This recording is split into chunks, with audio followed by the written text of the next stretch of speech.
Olá, meu nome é Alberto Javi, sou um ator cultural e um contador de histórias e trago agora para vocês um conteúdo que eu espero que ajude vocês a se soltarem e ganharem mais confiança na hora de escrever histórias curtas para fazer contações de histórias por aí.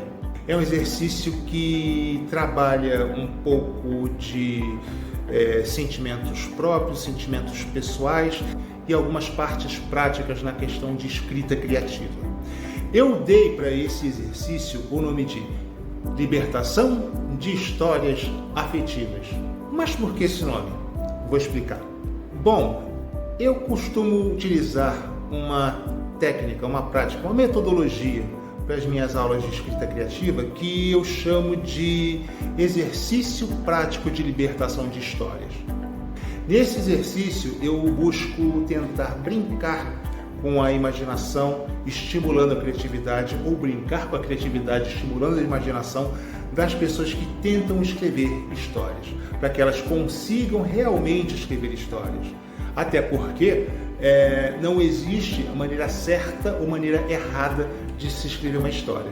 Existe simplesmente a vontade e a disposição para você se divertir fazendo uma história, escrevendo uma história. Porque da mesma maneira como você se diverte escrevendo, as pessoas vão se divertir lendo suas histórias ou escutando suas histórias em contações por aí. Bom, mas dissecando cada parte, libertação de histórias afetivas, vou pegar para começar a parte do meio, histórias. E dessa forma eu posso colocar aqui: histórias existem da mesma maneira como a gente existe, da mesma maneira como tudo que a gente consegue observar ao nosso redor existe também. Somos todos filhos do tempo. Se alguma coisa está lá e não se passa nenhum tempo, a gente pode dizer que essa coisa simplesmente está lá. Mas a ação do tempo faz com que ela exista, faz com que as coisas aconteçam com esse elemento. E é daí que eu parto para a criação de histórias. Toda história, para mim, na minha metodologia, tem 3 partes que são indissolúveis para que elas aconteçam. Assim como acontece a existência, as histórias também acontecem, porque são filhas do tempo, e por conta disso todas as histórias, assim como tudo que existe, tem um início, um meio e um fim. No início a gente explica ou a gente apresenta aquilo que a gente quer falar sobre, seja um personagem, um fato, qualquer coisa que você queira falar sobre. No meio a gente desenvolve sobre aquilo que a gente apresentou no início. Fala sobre a história, tudo que aquela pessoa se aventura em realizar, tudo aquilo que aquela pessoa passa no decorrer da trama, tudo aquilo que o fato desenvolve para poder mostrar a que veio. E no fim, a gente conclui tudo aquilo que a gente apresentou no início e que passou, que se desenvolveu no meio. Pode parecer meio óbvio, esse tipo de pensamento, mas muitas vezes a gente se perde em uma parte ou outra da história e muitas vezes também a gente pode se esquecer de uma parte da história e as pessoas podem ficar meio que sentindo como se tivesse algo truncado. As pessoas podem sentir que a história está meio truncada, que tem alguma coisa que não está casando. Então é bom a gente dar o devido valor para cada etapa da história. Início, apresentamos o assunto; meio, a gente desenvolve o assunto; e fim, a gente conclui esse assunto, certo? Para a libertação de histórias, eu utilizo um método que eu chamo de exercício prático de libertação de histórias, onde a gente brinca um pouquinho com a criatividade, estimulando a imaginação. Seria o seguinte: você monta 3 pilhas de papéis com 5 folhas de papel cada pilha, Você coloca numa pilha personagens que sejam facilmente identificáveis.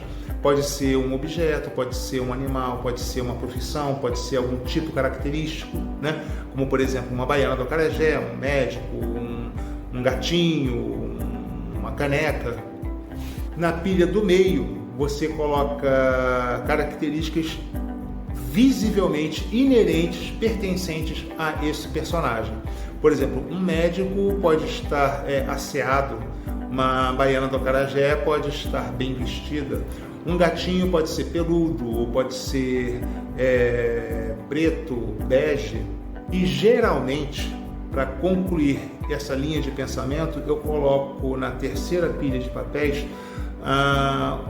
uma ação ou algum local em que a gente facilmente encontre essa personagem. Por exemplo, um gatinho pode estar numa almofada, uma baiana do acarajé pode estar vendendo seu acarajé, pode estar numa rua do Pelourinho, ou de alguma cidade, né? O médico pode estar no hospital, ou se for alguma ação, o médico pode estar clinicando, a baiana do acarajé pode estar cozinhando, o gato pode estar ronronando, e daí vai. Mas escolha os seus, tá? E sempre pense que nessas 3 pilhas de papéis você coloca na primeira personagens, na segunda características inerentes e na terceira ou um local ou uma ação. E logo após isso você pega cada pilha, a primeira pilha você embaralha ela, a segunda pilha você também embaralha e na terceira você também embaralha. E depois pega o que vier primeiro em cima de cada pilha de papéis. Vai ser uma cruza de informações e aí sim é que você vai estimular sua criatividade para criar uma história, certo?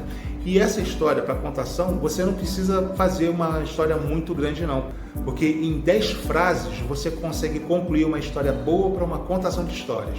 E veja bem, eu não disse linhas, eu disse frases, porque uma frase pode ter algumas linhas até o seu ponto final. E aí você estimula sua criatividade, sua imaginação para criar uma historinha em cima daqueles elementos. Quanto mais fora da casinha, melhor a história, porque como eu falei lá atrás, toda história que a gente se diverte em escrever é divertida de ser lida ou divertida de ser escutada através de uma contação. Porém, a gente volta no título desse conteúdo que fala que é uma libertação de histórias afetivas. Então, nós vamos fazer o seguinte: aquela última pilha de papéis onde a gente colocaria uma ação ou um local qualquer, a gente vai substituir por uma memória afetiva. Uma memória de algum lugar, ou de algum ambiente, ou de algum elemento que a gente tenha vivido e que tenha sido alegre, divertido ou que nos traga boas lembranças. Preferencialmente lembranças positivas. E utiliza isso como um elemento para nos dar segurança para escrever. E nisso você tira o papelzinho do personagem, o papelzinho da característica e utiliza essa memória afetiva como um elemento para trabalhar com um pouco mais de segurança, um pouco mais de conforto, né?